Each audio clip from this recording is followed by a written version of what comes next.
Banking, the greatest scam on earth.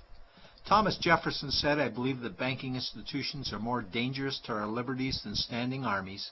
If the American people ever allow private banks to control the issue of their currency, the banks will deprive the people of all property until their children wake up homeless on the continent their fathers conquered." Jefferson's warning is already here. 40 million Americans are living on food stamps. Millions more are now homeless, living in tents, all because of one institution, the Federal Reserve System. The Federal Reserve is a group of private bankers who have stolen the money creation process from the American people.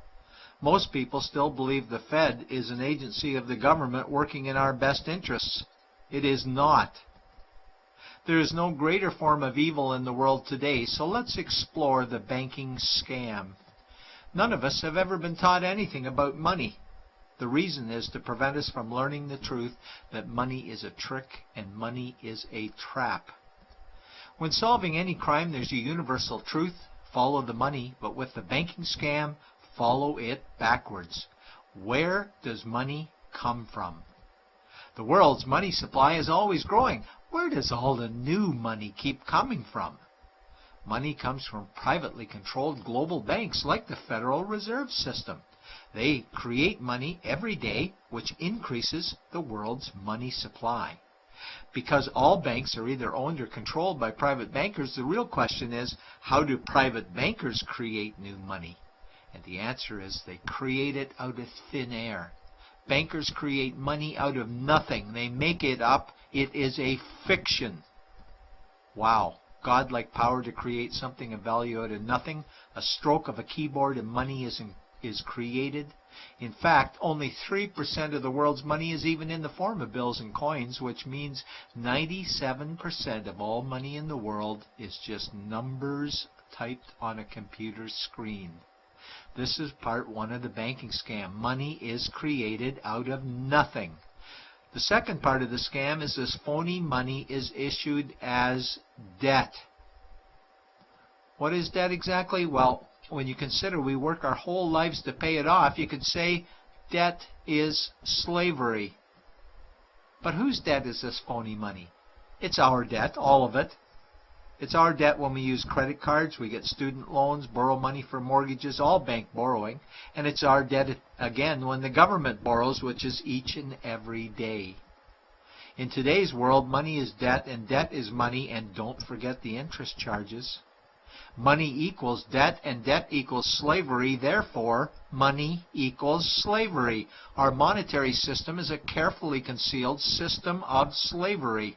Why? Because our government can create the same money for free with no interest charges, just like they used to, as the Founding Fathers designed it inside the United States Constitution for our protection against private bankers. The third part of the banking scam is very evil. When bankers create money from nothing and issue it as debt, they only create the principal portion of the debt. They do not create the money for the future interest payments. There is not enough money in existence for all of us to make our interest payments. In fact, our money creation system is even mathematically impossible. Money issued by the banks, principal debt, does not equal the money demanded back to the banks, principal plus interest. We are forced to play a game of musical chairs to see who can make their debt repayments. This guarantees a world of bankruptcy, competition, and scarcity of money. For example, we go to the bank to borrow money for a house, let's say $100,000. The moment we sign the loan document, the bank creates the money out of thin air. A $100,000 debit gets registered for us and a $100,000 secured credit for them. Then one of two things happens. Either we give the bank 30 years of labor making house payments totaling $300,000 for the original $100,000 we borrowed, or the bank takes our house.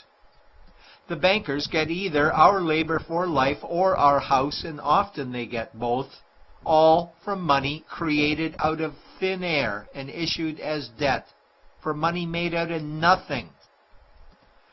This is why all the bankers end up with all the assets.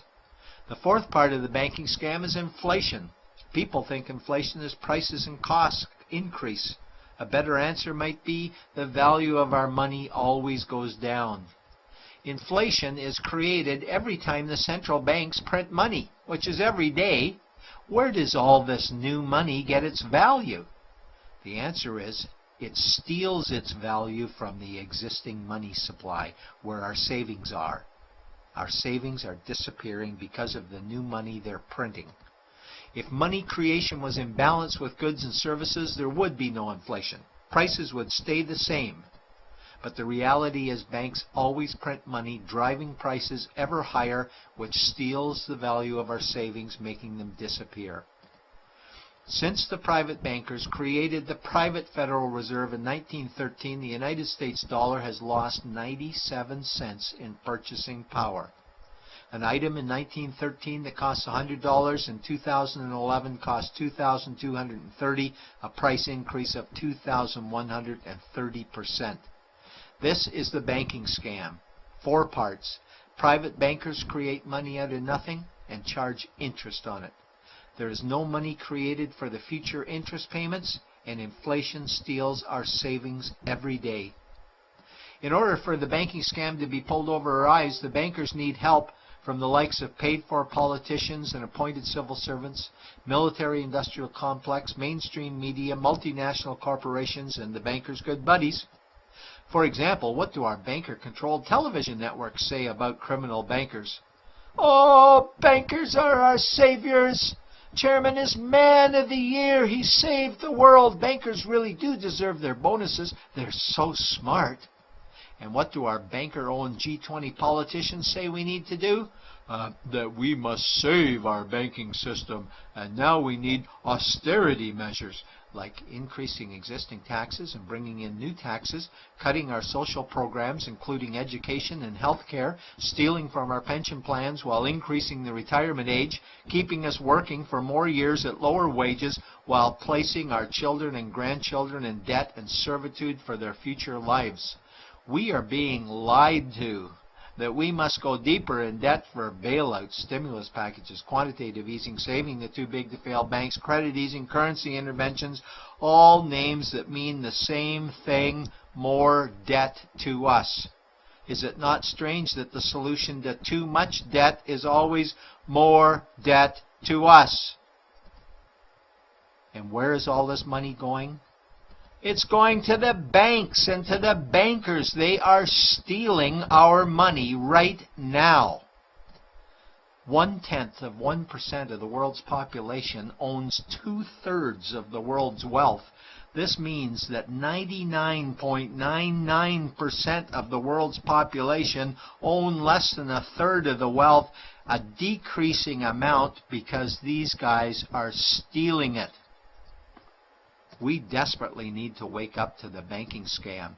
It is time for change.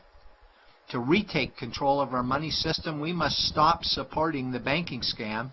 Lincoln said the government should create all the currency and credit needed to satisfy the spending power of government and the buying power of consumers. Money will cease to be master and will then become servant of humanity. And Jefferson said the issuing power of money should be taken from the banks and restored to the people to whom it properly belongs. It's a pyramid scheme. And we, the people, are the bottom layers of the banking pyramid. Without our support, the banking scam collapses. We have to do it ourselves. Wake up, get active, wake others. Remove our money from the bank. Buy gold and silver coins. Get out of debt. Rip up your credit cards. These actions will bring down the banking scam. Only vote for politicians who support debt-free money, or run for office yourself, and turn off mainstream media to search for the truth while you still can. And support every effort to end the Federal Reserve System and all the privately owned central banks. Let's bring these criminals to justice to get our money and our countries back before it's too late.